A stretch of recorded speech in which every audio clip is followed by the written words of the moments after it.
नमस्कार मित्रांनो, श्री स्वामी समर्थ पलक वाणी यूट्यूब चॅनेलमध्ये तुम्हा सर्वांचे हार्दिक स्वागत आहे. मित्रांनो, एका कुत्रिणीने सांगितले, स्त्रीला कुत्रिणीचा जन्म कधी मिळतो. मित्रांनो, आज मी तुम्हाला एक अतिशय मनोरंजक आणि माहितीपूर्ण गोष्ट सांगणार आहे, जी ऐकून तुम्हाला कळेल की एखाद्याच्या भक्तीची किंवा श्रद्धेची खिल्ली उडवणाऱ्याला देव कोणती शिक्षा देत असतो. मित्रांनो, या कथेतून तुम्हाला खूप चांगली शिकवण मिळेल. ही गोष्ट आहे एका वृद्ध महिलेची, जी रात्रंदिवस देवाच्या भक्तीत डुबलेली असायची आणि तिचे स्वतःचे कुटुंबीय तिची ही श्रद्धा हा एक निव्वळ ढोंग मानून तिची खिल्ली उडवत असत. मित्रांनो, कथा खूपच माहितीपूर्वक आहे, त्यामुळे माझी आपणास विनंती आहे की हा व्हिडिओ काळजीपूर्वक आणि पूर्ण नक्की पहा. दर्शकांनो, जुन्या काळची गोष्ट आहे. कृष्णकांत नावाचा एक ब्राह्मण होता. कृष्णकांत खूप धार्मिक आणि धर्माच्या मार्गावर चालणारा माणूस होता. कृष्णकांत रोज गंगेत स्नान करायला जात असे. एके दिवशी कृष्णकांत स्नान करून बाहेर येताच त्याला एक कुत्रीण गंगेच्या तीरावर बसलेली दिसली. ती कुत्रीण कृष्णकांतला म्हणते, हे ब्राह्मण देवा, मी एक हीन जातीचा प्राणी आहे. माझ्या मागील जन्मातील काही वाईट कर्मामुळे मला हे शरीर मिळाले आहे. जर तुम्ही मला तुमचे एक दिवसाचे पुण्य अर्पण करून माझ्यावर गंगाजल ओतले तर माझा उद्धार होईल. या निंदनीय आणि हीन जातीच्या शरीरातून मी कायमची मुक्त होईल. माझ्यावर कृपा करा. मित्रांनो, कृष्णकांतला एक कुत्रीण माणसासारखे बोलताना पाहून आश्चर्य वाटले. कृष्णकांत विचारू लागतात, हे कुत्रीण, मला कळेल का तू या निंदनीय शरीरात कशी आलीस? कोणत्या पापामुळे देवाने तुला कुत्रीण म्हणून पाठवले आहे? मित्रांनो, मग ती कुत्रीण तिच्या आयुष्याची संपूर्ण कथा सांगते आणि तुला कुत्रीची योनी कशी मिळाली हे सांगते. कृष्णकांत म्हणाले, आणि हे सुद्धा सांग की स्त्रीला कुत्रिणीचे शरीर कोणत्या पापामुळे मिळते. मग ती कुत्रीण कृष्णकांतला एक कथा सांगू लागते आणि म्हणते, एका नगरात एक वृद्ध महिला तिच्या 3 मुलांसोबत राहत असे. वृद्ध आईच्या 3 मुलांचे लग्न झाले होते. तिन्ही मुलांच्या सुना घरात आल्या होत्या. वृद्ध आई अतिशय धार्मिक होती. तिचा जास्तीत जास्त वेळ पूजा, पाठ, भजन, कीर्तन, सत्संग यात जात असे. ती संतांचे कीर्तन ऐकायची आणि रोज गंगेत स्नान करायला जायची. विशेषतः श्रावण महिना आला की ती उपवास ठेवायची. वृद्ध आईचा बराचसा वेळ भगवान भोलेनाथ आणि माता पार्वती यांच्या पूजेत जात असे. म्हातारी आई रोज साखरेची मिठाई आणि बेलाची पान देवाला अर्पण करायची आणि त्यानंतर ती प्रसाद तिच्या शेजाऱ्यांना वाटायची. सर्व गावकरी तिला पुजरीन आई म्हणायचे. त्या वृद्ध आईचा एक नियम होता. ती श्रावण महिन्यात दररोज विविध प्रकारचे नैवेद्य करून देवाला अर्पण करत असे. तिला कधी कोणी संत किंवा महात्मा भेटले तर ती त्यांना घरी बोलावून त्यांची सेवा करत असे. त्यांच्याकडून भजन कीर्तन ऐकत असे. कधी कधी घरात हवन, कीर्तन, प्रसाद वाटप असा कार्यक्रम असायचा. वृद्ध आईचा हा स्वभाव तिच्या 3 सून आणि मुले यांना पटत नसे. पूजा करून झाल्यावर म्हातारी आई मुलांना आणि सुनांना प्रसाद द्यायची. तो प्रसादही ते खात नसत. ते म्हणायचे की या प्रसादामध्ये बेलाची पाने आहे, त्यामुळे ते आम्ही खाणार नाही. म्हातारी आई जे काही करत होती ते सर्व त्याच्या मुलांना आणि सुनांना एक नाटक आहे असं वाटत होते. दर्शक मित्रांनो, मुलांचं हे बोलणं ऐकून वृद्ध आईला खूप वाईट वाटायचे, पण ती शांतपणे तिची प्रार्थना करायची. वृद्ध आईचा नवरा खूप पूर्वी हे जग सोडून गेला होता, त्यामुळे ती एकटीच होती. तिची 3 मुलं सुद्धा बायकांच्या सांगण्यावरून तिच्यापासून दूर राहू लागले होते. परंतु म्हाताया आईने या गोष्टीकडे लक्ष दिले नाही आणि ती फक्त देवाची पूजा करण्यावर लक्ष केंद्रित करायची. म्हाताया आईच्या पूजा पाठ करण्याच्या या सवयीचा तिच्या सुनांना सर्वात जास्त राग यायचा. त्यांना वाटायचं की आमची ही सासू सदैव प्रार्थनेत व्यस्त असते, बेपर्वाईने खर्च करते, कधी पंडितांना बोलावते, कधी संतांना दानधर्म करत राहते. विनाकारण हिचे खर्च हे आम्हाला भोगावे लागतात. त्यामुळे ही मेली तर ब्र होई. सगळे पैसे ती देवधर्माच्या नावावर उधळते आणि फालतू कामात खर्च करते. जर ही म्हातारी मेली तर त्या पैशाने आम्ही आमचे छंद पूर्ण करू शकू. आमचा नवरा काम करून करून थकून जातो, मेहनत करून तो घरी पैसे आणतो, परंतु म्हातारी आई असे वायफळ पैसे उडवत असते. घरात कधी एखाद्या साधूला बोलावते आणि त्याला दान देते, कधी चविष्ट पदार्थ बनवून खाऊ घालते. म्हाताया आईच्या या सवयीला तिन्ही सुना अक्षरशः कंटाळल्या होत्या. म्हाताया आईने तिच्या 3 मुलांना अत्यंत लाडात वाढविले होते, परंतु तिच्या 3ही मुलांनी म्हाताया आईकडे दुर्लक्ष केले. ते नेहमी त्यांच्या पत्नीचे बोलणे ऐकत असत आणि बायकांचे बोलणे ऐकूनच ते त्यांच्या आईसोबत वाईट वागू लागले. बायकांच्या बोलण्यावरून वृद्ध आईच्या 3ही मुलांनी तिच्याकडे पाठ फिरवली होती. म्हातारी आई मुलांसाठी रात्रंदिवस अश्रू ढाळायची आणि देवाची प्रार्थना करायची की देवा, मी कधी कोणाचे वाईट केले नाही, मग माझ्यासोबत असे वाईट का होत आहे? माझी मुले माझ्यापेक्षा वेगळी का आहे? मी करत असलेल्या पूजा अर्चनेचा ते द्वेष का करतात? एके दिवशी म्हातारी आई देवाच्या मूर्तीसमोर बसली होती आणि डोळ्यातून अश्रू ढाळत देवाची प्रार्थना करत होती की देवा, माझ्या मुलांना योग्य मार्ग दाखव. ते ना तुझी पूजा करतात ना त्यांच्या बायका करतात. उलट ते माझ्यावर हसतात आणि माझी भक्ती आणि माझी श्रद्धा हे ढोंग आहे असे ते मानतात. देवा, त्यांना सद्बुद्धी दे. मित्रांनो, अशा प्रकारे वृद्ध आईने कधीही देवाची पूजा करणे सोडले नाही, दान देणे सोडले नाही किंवा गंगेत स्नान करणे सोडले नाही. ती तिचे नियम अतिशय जपून पाळत असे. पण तिच्या 3 सून खूप दुष्ट होत्या. त्यांनी ठरवले की आता आपण या वृद्ध महिलेला आपल्या आपल्या घरात ठेवायचं नाही. आपण आपल्या मालमत्तेचे विभाजन करायला हवे. मालमत्तेचे वाटप केल्याने आपल्याला अनेक फायदे होतील. आपण आपल्या इच्छेनुसार फिरू शकू. आपल्याला आपला आयुष्य आनंदाने जगता येईल. आपल्याला पाहिजे तिथे जाता येईल आणि आपल्याला हवा तसा खर्च करता येईल. सगळ्यात मोठी गोष्ट म्हणजे आपल्या सासूबाई पूजेच्या नावावर दिवसभर जे पैसे खर्च करतात आणि दानधर्माच्या नावावर घरातील सर्व पैसा वाटत असतात तेही थांबून जाईल. मित्रांनो, हे ठरवून या तिघींनीही आपापल्या नव्याचे कान भरायला सुरुवात केली आणि संपत्ती वाटून घेण्यासाठी भडकवायला सुरुवात केली. धाकटी सून नव्याला म्हणाली, हे बघा, मोठ्या दिराची मुलं आता मोठी झाली आहेत आणि आपली मुलं अजून लहान आहेत. त्यांना 4 मुले असून आपल्याला 2 मुले आहेत. आता त्यांचा खर्च वाढला आहे. आपण एकत्र राहिलो तर त्यांच्या सुद्धा खर्चामध्ये आपण वाटेकरी बनतो. आपण आपल्या मुलांचाही विचार केला पाहिजे. जर आपण वेगळे झालो तर आपण आपल्या मुलांची चांगली काळजी घेऊ शकू. त्याचबरोबर सासूबाईंचा खर्चही खूप आहे. ती सत्य पूजेवर पैसे खर्च करत असते. जर आपण वेगळे झालो तर सासूबाई सुद्धा त्यांच्या खर्चावर नियंत्रण ठेवतील. इकडे कुत्रीण कृष्णकांतला म्हणते, हे महात्मा अशा प्रकारे धाकट्या सुनेने पतीला शिकवले.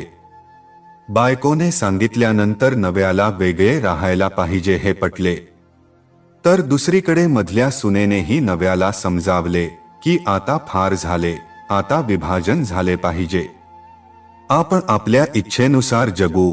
काय खर्च करायचा आणि काय खर्च करायचा नाही हे आपण स्वतः ठरवू. आपल्याला आपल्या मुलांची काळजी घ्यायला हवी.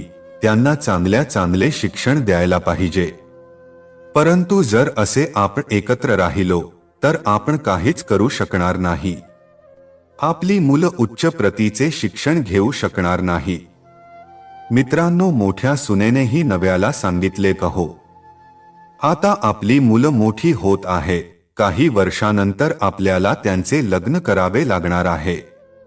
आपण कमावून तुमच्या भावांचा आणि तुमच्या आईचा खर्च उचलत राहिलो तर आपण आपल्या मुलांचे लग्न चांगल्या प्रकारे करू शकणार नाही. आपल्या मुलांसाठी म्हणून आपण शक्य तितक्या लवकर वेगळे झाले पाहिजे. तिन्ही सुनेंनी आपापल्या नव्यांना समजावलं आणि वेगळे पडण्याचा विचार त्यांच्या मनात घातला. तिन्ही भावांना वेगळे पडण्याचा विचार पटला. आता झालं. गावच्या पंचांना बोलावून त्यांच्यासमोर घराचे वाटप करण्याचा मुद्दा ठेवण्यात आला. तिन्ही सूनही तिथे हजर होत्या. गावातील पंचांनी घरातील सर्व सामान व संपत्तीचे 4 भाग केले. 3 भाग मुलांना आणि 1 भाग वृद्ध आईला देण्यात आला. वृद्ध आईला मुलांपेक्षा थोडी कमी संपत्ती मिळाली, कारण वृद्ध आई एकटी होती आणि मुलांना त्यांचा संसार चालवण्याचा मोठा भार होता. त्या वाटपामध्ये अजून एक गोष्ट ठरली होती. पंचांनी सांगितले की जो कोणी वृद्ध आईला आपल्या वाट्याला ठेवेल, तिची काळजी घेईल, तो वृद्ध आईची संपत्ती देखील वापरू शकेल. परंतु वृद्ध आईला कोणतेही दुःख किंवा त्रास होऊ नये अशी अट असेल. मित्रांनो, हे ऐकून धाकट्या सुनेने स्पष्ट नकार दिला आणि म्हणाली की मी सासूबाईंना माझ्या वाट्याला ठेवू शकत नाही. तिचा खर्च खूप आहे. ती पूजेवर खूप पैसा खर्च करते. ती कोणत्या तरी साधूला घरी बोलावते. दर 3ऱ्या दिवशी ती हवन करत असते. घरचे सगळे पैसे दानधर्माच्या नावावर वाटण टाकते. मित्रांनो, त्यानंतर 2 नंबरच्या सुनेनेही नकार दिला. ती म्हणाली, सासूबाईंना मी माझ्या वाट्याला घेणार नाही, कारण ती मला कधीच आवडली नाही आणि मलाही तिची गरज नाही. मोठ्या सुनेनेही तेच उत्तर दिले, मी सासूबाईंना माझ्या वाट्याला घेणार नाही. आमच्यावर आमच्या मुलांची जबाबदारी आहे आणि सासूबाईंचा खर्च अत्यंत जास्त आहे. त्यामुळे आम्हाला आमच्या मुलांना चांगले शिक्षण देता येणार नाही. म्हणून आम्ही सुद्धा सासूबाईंना आमच्या वाट्याला घेणार नाही. मित्रांनो, जेव्हा तिन्ही सुनांनी त्यांचे मत स्पष्ट केले आणि वृद्ध आईला ठेवण्यास नकार दिला, तेव्हा वृद्ध आई एकटी पडली. पंचलोक त्यांचा निर्णय आणि वाटप करून निघून गेले होते. वाटप झाल्यावर तिन्ही सुनांनी आपापल्या वाट्याच्या वस्तू आणि संपत्ती आपापल्या घरी नेली आणि सुखाने राहू लागल्या. तिन्ही सुना आणि मुलगा म्हाताया आईकडे दुर्लक्ष करून तिथून निघून गेले. आई भुकेली आहे की तहानलेली आहे की आजारी आहे याची त्यांना पर्वा नव्हती. तिघेही आपापल्या विश्वात मग्न होते. म्हाताया आईच्या मुलांनी तिच्या तब्येतीची विचारपूस करणे बंद केले. आता आई एकटी पडली. मित्रांनो, वृद्धापकाळात एकटे राहणे हे सर्वात जास्त वेदनादायक आहे हे तुम्हाला सांगण्याची गरज नाही. म्हातारपणी त्यांच्या आईवडिलांना एकट्याला राहायला भाग पाडतील अशी मुले देवाने कोणालाही देऊ नये, अशी ती आई बसून प्रार्थना करायची. मित्रांनो, वृद्ध आईला तिच्या ताट्याला झोपडी मिळाली होती. ती त्याच झोपडीत राहू लागली.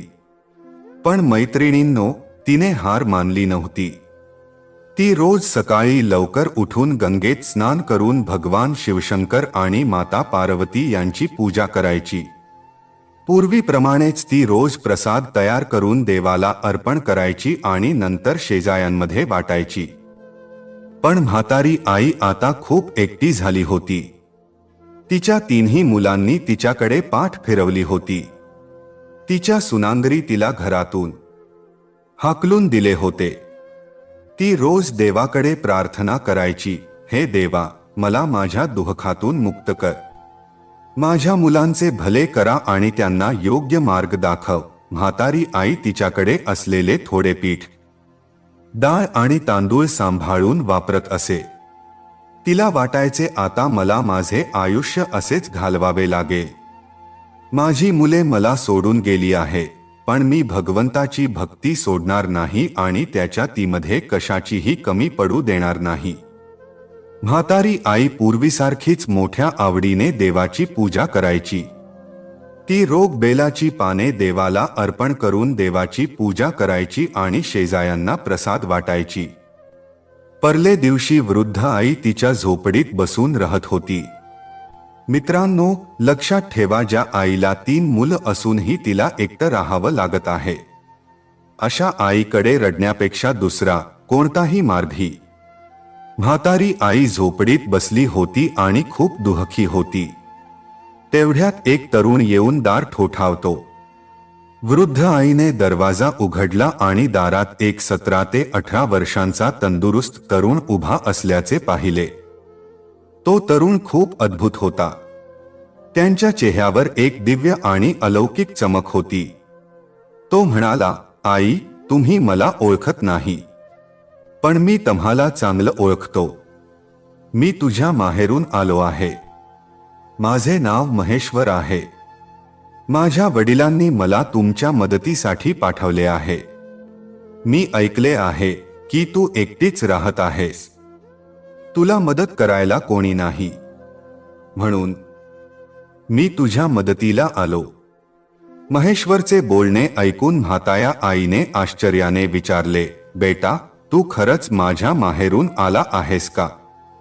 मीला तिकडे कधी पाहिले नाही. महेश्वर हस्त म्हणाला, आई, तुला मी कसा दिसे? तू जेव्हा यायची रा तेव्हा मी खूप लहान होतो. मी तुझ्या भावाचा नातू आहे. तुझ्या मुलांनी तुला घरातून हाकलून दिल्याची तमी आम्हाला मिळाली, म्हणून माझ्या वडिलांनी मला तुझ्या मदतीसाठी पाठवले आहे. मित्रांनो, हे ऐकून वृद्ध आईच्या डोळ्यात अश्रू येतात. तिने महेश्वरला आत बोलावून बसायला सांगितले. तिने एक ग्लास पाणी आणि थोडा गूळ महेश्वरला खायला दिला. महेश्वरने पाणी पिऊन गूळ खाल्ला. त्यानंतर त्याने सोबत आणलेल्या पिशवीतून काही खाद्यपदार्थ, कपडे आणि औषधे काढली. तो म्हणाला, आई, मी तुमच्यासाठी या वस्तू आणल्या आहे. आता तुला उपाशी राहावं लागणार नाही. मी दररोज तुझ्यासाठी असंच अन्न घेऊन येत जाई. महेश्वरने वृद्ध आईला स्वतःच्या हाताने जेवू घातले. म्हातारी आई त्याला खूप आर्वाद देते आणि म्हणते, बाळा, तुला माझे दुःख समजले आहे. तू माझा एकटेपणा दूर केला आहेस. देव तुझी खूप प्रगती करो हीच प्रार्थना मी करते. तुझ्या आयुष्यात कधीही सुख समृद्धीची कमतरता येऊ नये. शुद्ध आईला जेवण भरवून आणि तिची सेवा करून महेश्वर वृद्ध आईचा निरोप घेऊन तिथून निघून गेला. तिकडे वृद्ध आई देवाचे लाखो वेळा आभार मानते की हे परमेश्वरा, तुला माझे दुःख समजले आहे. मी उपाशी राहणार नाही. तू माझ्या जवळ महेश्वरला पाठवलेस माझी सेवा करायला. माझीच माणसं मला सोडून गेली, पण तुला माझी काळजी आहे. तू माझी काळजी घेण्यासाठी महेश्वरला पाठवले आहेस. दर्शक मित्रांनो, म्हातारी आईला रोज जेवण मिळायचे. ती देवासाठी प्रसाद बनवायची.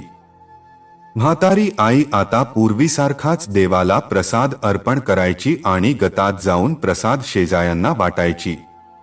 पण मित्रांनो, म्हाताया सासूबाईंचं हे वागणं पाहून तिच्या सुनबाईंना मात्र खूपच ईर्ष्या वाटू लागली होती. म्हाताया सासूबाईंची सुख शांती त्यांच्या पचनी पडत नव्हती. त्यांना कटाबचे, ही म्हातारी बाई इतकं अन्न कुठून आणते? ती पैसे कमवायला तर कुठे जात नाही, मग एवढे चांगले चांगले अन्न ती कुठून आणते? त्या विचार करू लागल्या, आम्ही सासूबाईला वेगळे केले जेणेकरून ती उपाशी आणि तहानलेली राहून लवकर मरेल आणि आम्हाला तिच्या वाट्याची संपत्ती लवकरात लवकर मिळेल. पण मरण्याऐवजी ती म्हातारी लठ्ठ आणि मजबूत होत आहे.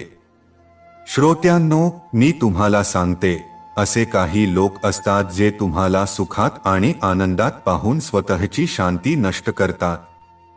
एके दिवशी तिन्ही सुनांच्या मनात विचार आला की म्हातारीच्या झोपडीत जाऊन या गोंची शाहिती घ्यावी.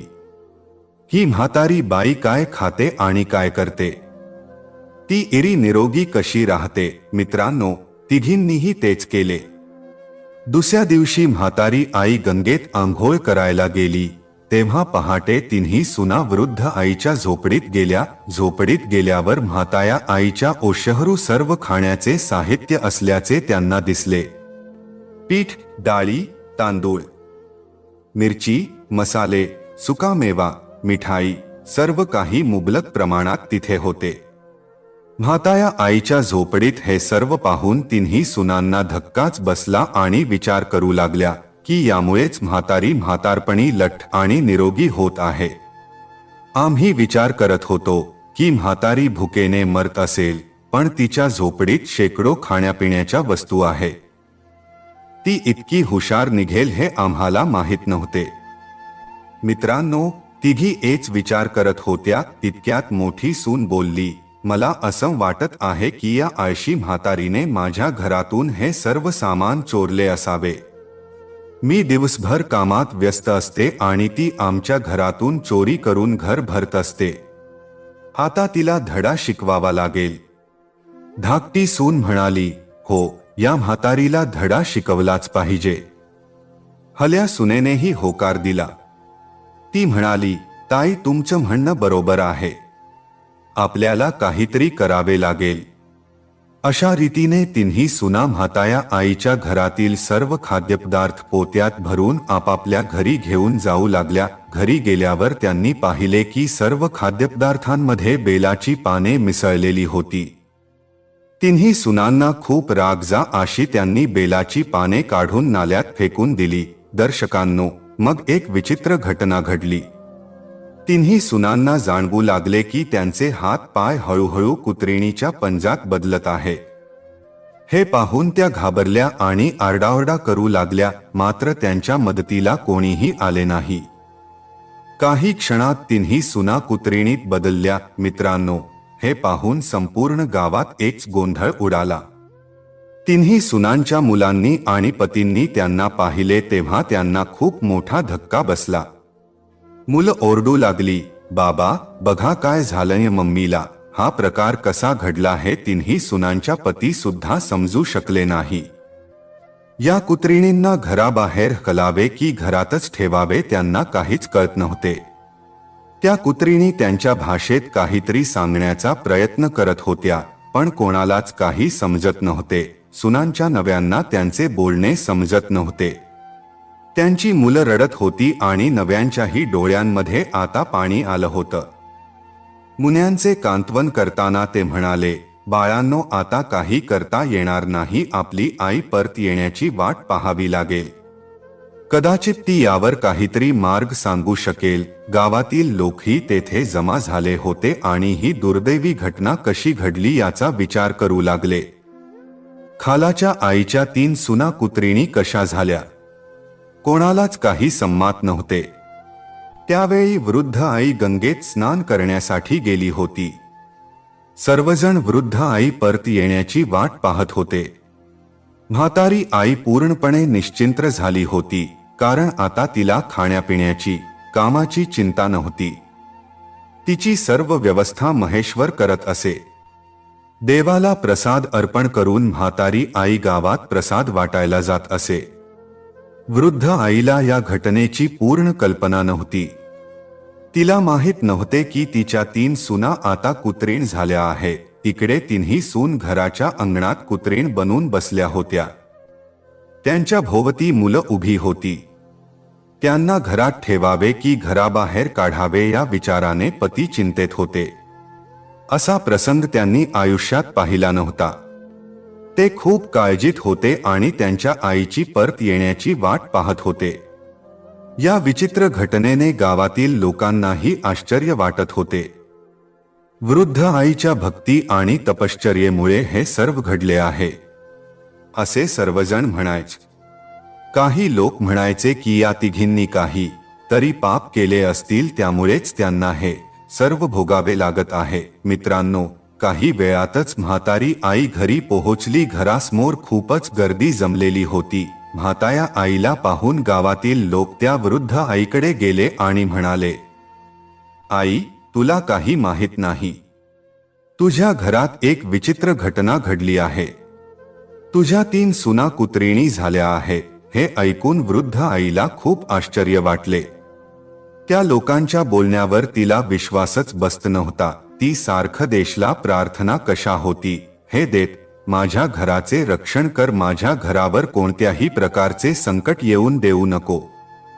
वृद्ध अर्धने तिच्या मुलांना बोलावून विचारले की हे सर्व कसे घडले, तुम्ही लोकांनी काय केले आहे. तेव्हा वृद्ध महिलेच्या तिन्ही मुलांनी रडत रडत संपूर्ण गोष्ट आईला सांगितली. ते म्हणाले, आई, आमच्याकडून खूप मोठी चूक झाली आहे. आमच्या बायका तुझ्या झोपडीत गेल्या आणि तुझ्या झोपडीत असणाऱ्या सर्व वस्तू त्यांनी पोत्यात भरून घरात आणल्या होत्या, परंतु त्या सर्व वस्तूंवर बेलपत्र असल्यामुळे. वृद्ध आईने देवाची प्रार्थना केली आणि या संकटातून बाहेर काढण्यासाठी तिने देवाकडे विनंती केली. त्यावेळी गावात एक साध येतात. वृद्ध आईने त्या साधूंना घरी बोलावून संपूर्ण परिस्थिती सांगितली. संत बाबांनी सर्व काही लक्षपूर्वक ऐकले आणि म्हणाले, हे सर्व तुझ्या भक्ती आणि तपश्चर्येचे फळ आहे. हे आई, पण तू काळजी करू नकोस, यावरही उपाय आहे. वृद्ध आईने बाबांना विचारले, कृपया मला उपाय सांगा, मी माझ्या मुलांना या अवस्थेत पाहू शकत नाही. संत बाबांनी सांगितले की श्रावण महिन्यात तुला विशेष पूजा करावी लागेल आणि श्रावण महिन्यातील दर सोमवारी तू आंघोळ केलेल्या तुझ्या आंघोळीच्या पाण्याने सुनांना आंघोळ करावी लागेल आणि ब्राह्मणांना खाऊ घातल्यानंतर त्यांचे उरलेले अन्न तुझ्या तिन्ही सुनांना खायला द्यावे लागेल. असे श्रावण महिन्यातील प्रत्येक सोमवारी केल्यानंतर तुझ्या सुना त्यांच्या मूळ स्वरूपात परत येतील. म्हाताया आईने साधू महाराजांचे आभार मानले आणि हा उपाय तिच्या मुलांना सांगितला. मुलं म्हणाली, आई, तू सांगशील ते सगळं आम्ही ऐकू. हा उपाय आम्ही नक्कीच करू. मित्रांनो, श्रावण महिना निघाला. म्हाताया आईने श्रावण महिन्याच्या पूजेची तयारी केली. पुत्रांनी मिळून पूजेचे सर्व साहित्य आणले आणि देवाला नैवेद्य देण्याची व्यवस्था केली. पुत्रांनी मिळून पूजेचे सर्व साहित्य आणले आणि देवाला नैवेद्य देण्याची व्यवस्था केली. आता म्हातारी आई प्रत्येक सोमवारी गंगेत स्नान करायची आणि तिच्या स्नानाचे पाणी एका भांड्यात आणून तिच्या सुनांच्या अंगावर ओतायची. त्यानंतर ब्राह्मणांना अन्न खायला दिल्यानंतर त्यांचे उष्टे अन्न तिच्या सुनांना ज्या कुत्रींनी बनल्या होत्या त्यांना देत असे. त्यानंतर ती भगवान भोलेनाथ आणि माता पार्वती यांची पूजा करायची आणि नंतर शेजाऱ्यांना प्रसाद वाटायची. मैत्रिणींनो, म्हाताया आईच्या 3 सुना घराच्या अंगणात कुत्रिणीच्या रूपात बसायच्या. त्यांच्या पती आणि मुलांना घरातील सर्व कामे करावी लागत होती.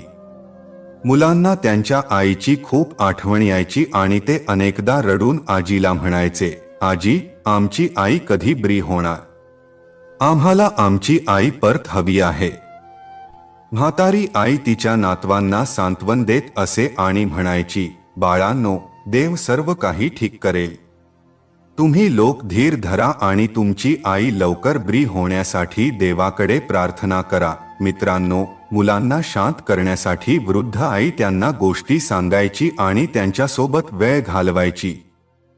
म्हातारी आई नित्यनेमाने श्रावणातील प्रत्येक सोमवारी गंगेमध्ये स्नान करायला जात असे व तिच्या स्नानाचे पाणी एका भांड्यात भरून घरी घेऊनच असे व ते पाणी त्या कुत्र्यांच्या अंगावर शिंपडत असे. त्यानंतर ती भगवान भोलेनाथ आणि माता पार्वती यांची पूर्ण श्रद्धा भावनेने पूजा करत असे. नित्यनेमाने ती ब्राह्मणांना जेवण देत असे व त्यांचे उष्टे जेवण ती तिच्या कुत्र्याने झालेल्या सुनांना खायला देत असे. शेवटच्या सोमवारी म्हातारी आई गंगेमध्ये स्नान करण्यासाठी गेली व तिने तिच्या स्नानाचे पाणी भांड्यामध्ये भरून घरी आणले. त्यानंतर ती भगवान भोलेनाथ आणि माता पार्वतीची पूजा करण्यासाठी मंदिरात गेली आणि तिने देवाकडे प्रार्थना केली, हे देवा, माझ्या सुनांना लवकर बरे कर. त्या तिघींनाही लवकरात लवकर पूर्वीच्या रूपात परत आण. त्यानंतर म्हाताया आईने खूपच आदराने ब्राह्मणांना भोजन अर्पण केले. त्यामुळे त्यांनी तृप्त होऊन ब्राह्मणांनी तिला आशीर्वाद दिला आणि ते म्हणाले, आई, तुझी उपासना आणि तपश्चर्या सफल होईल. देव तुझी प्रार्थना नक्कीच ऐकेल.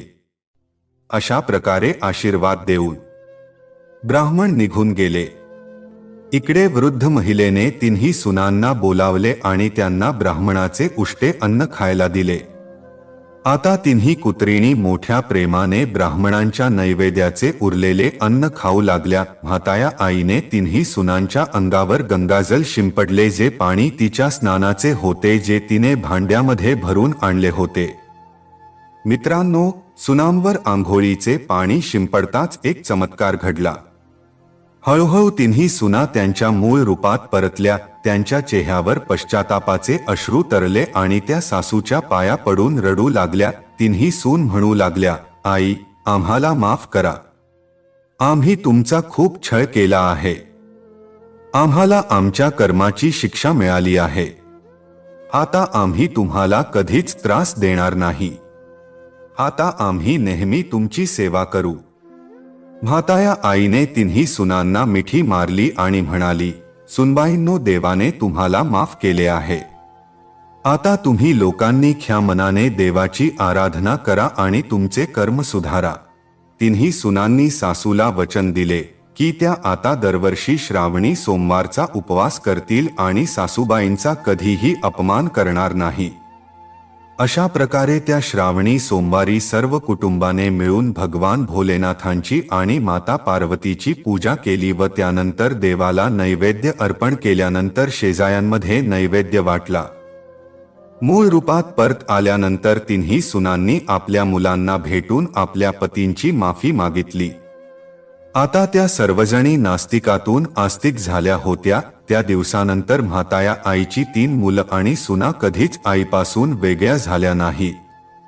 भक्ती आणि सेवेचे महत्त्व काय आहे हे वृद्ध आईने तिच्या मुलाला आणि सुनांना शिकवले. आपण दरवर्षी श्रावणी सोमवारचा उपवास करून आपले जीवन भक्तिभावाने जगू.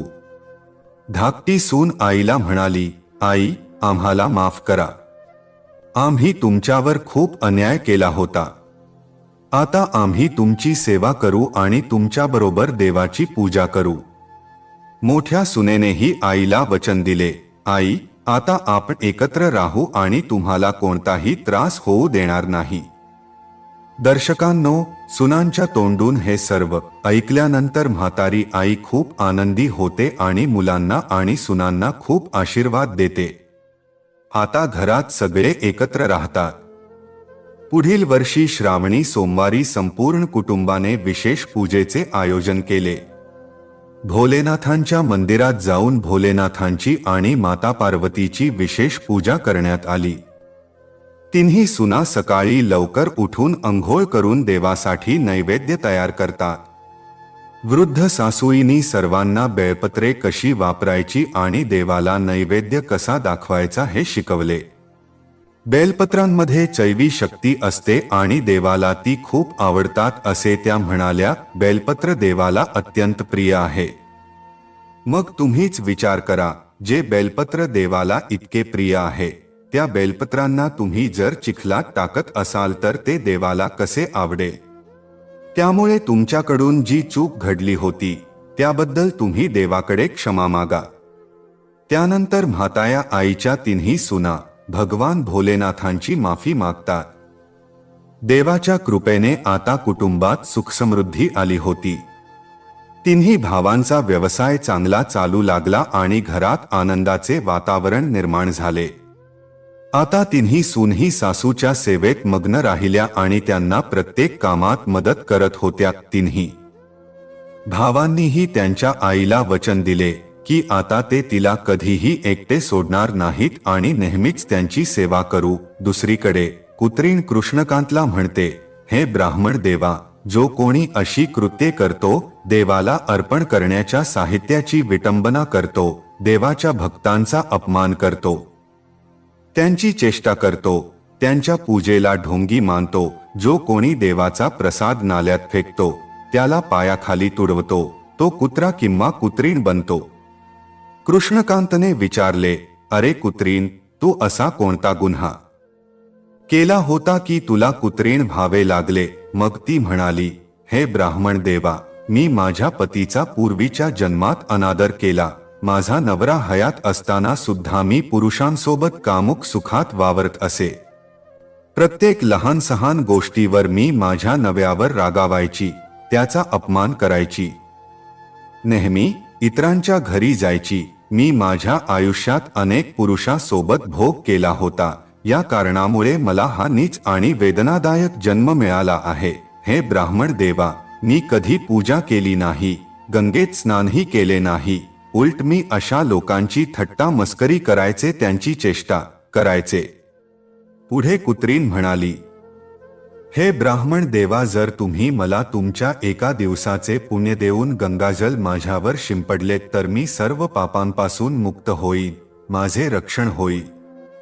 हे ऐकून कृष्णकांत यांनी लगेचच त्यांचे एका दिवसाचे पुण्य त्या कुत्रीला दिले आणि तिच्या अंगावर गंगाजल शिंपडले. लगेचच ती कुत्रीण एक सुंदर अप्सरा बनली.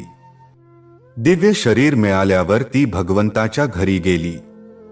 मित्रांनो, या कथेतून शिकण्यासारखी गोष्ट म्हणजे आपण कधीही कोणाच्याही धार्मिक विधींवर भाष्य करू नये, तसेच कोणत्याही देवी देवतांचा अपमान करू नये. दुसरं म्हणजे आईवडील म्हातारे झाल्यावर त्यांना कधीच स्वतःपासून वेगळे होऊ नये. देवाला अर्पण केलेले प्रसाद कधीही पायाखाली येता कामा नये, अन्यथा भगवंताच्या कोपाचा सामना करावा लागतो. आणि लक्षात ठेवा, देवाची काठी अशी आहे की ती दिसत नाही परंतु खूप इजा करते. तर प्रिय दर्शकांनो, मला आशा आहे की तुम्हाला ही कथा समजली असेल. व्हिडिओ आवडला असेल तर लाईक करायला विसरू नका. कमेंटमध्ये जय भोलेनाथ नक्की टाईप करा. भेटूया पुढच्या अशाच एका ज्ञानवर्धक व्हिडिओमध्ये एका नवीन चर्चेसह. तुम्हा सर्वांचे मनःपूर्वक आभार. श्री स्वामी समर्थ. जय श्री राम. जय श्री हनुमान. जय श्री कृष्ण. जय माता लक्ष्मी.